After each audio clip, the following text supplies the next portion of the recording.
in two MAGA voices, both sides are represented in terms of whether or not this is America's fight or not. Conservative talk show host Ben Ferguson believes the United States should fully support Israel, even if it means using our military.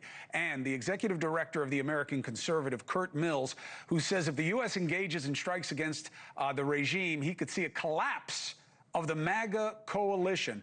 Ben, it's good to see you, brother. Curt, nice to meet you. Good to have you here. So, Curt, let me start with you. You're new to the show. A collapse. I have been watching this. I thought it was inevitable. Watching now how people are talking about each other and the targeting. What do you see in this dynamic, and what decides it? Look, so our magazine was founded in 2002 by Pat Buchanan against the Iraq War. So we are a home for a long-standing conservative skepticism of foreign adventurism. We reject the label isolationism. We think it's a slur, respectfully. And a lot of what Trump was saying on the campaign trail in 2016, 2020, and 2024 was very attractive to our magazine and our readers. And we have obviously been close with both Mr. Carlson and Mr. Bannon.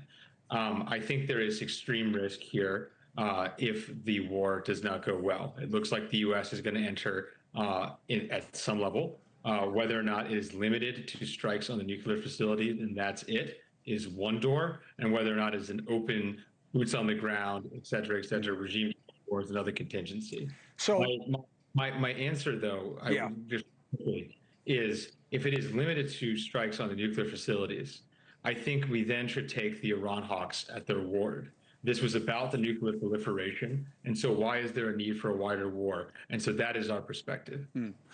Ben, you know, look, I get it. They're making a high bar there, though, right? Because who knows what the implications are. Why do you believe that, you know, President Trump was pretty clear and made a lot of political currency out of, man, these wars have been a waste of blood and treasure. Waste of blood and treasure.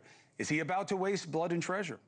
No, and look, you need to just listen to what Donald Trump has said, and then you understand how extreme the idea is that we're about to put boots on the ground actually is. That's not what Donald Trump's going to do. By the way, that's not what I'm in favor of. I'm not in favor of invading Iran like we did Iraq or Afghanistan. I'm not in favor of nation building or thinking that diplomacy is going to be some sort of grand moment where they're like, oh, we want freedom and democracy in Iran. I don't want any of that. I learned from the mistakes we made in Iraq and Afghanistan.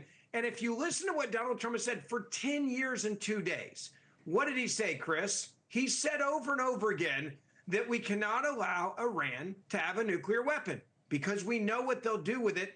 Listen to what they say, whether it is going with proxies and terrorist organizations to commit horrific crimes against the Jews or Americans. They said we're the big Satan and Israel's the little Satan. What this is simply about, and I think this is going to be a blip on the screen and we're going to move on in the conservative world, is Donald Trump saying we can't let them have this nuclear weapon. It will be used to destroy people in the world. It will make American and our interests unsafe. So if I'm the only one that can go in and use bunker busters to go after a nuclear site because Iran refuses to come to the table, then I may do that. Right. Does that mean troops on the ground? No. And the people that are out there putting words in Donald Trump's mouth, or other conservatives like myself, it's absurd because we're not in favor of invading or putting troops on the ground. We are in favor of making sure their nuclear program is bombed back 1,000 years, if you want to put it that way. Right. Thank you for watching. Subscribe below and download our NewsNation app right now on your phone, and you will get fact-based, unbiased news for all Americans.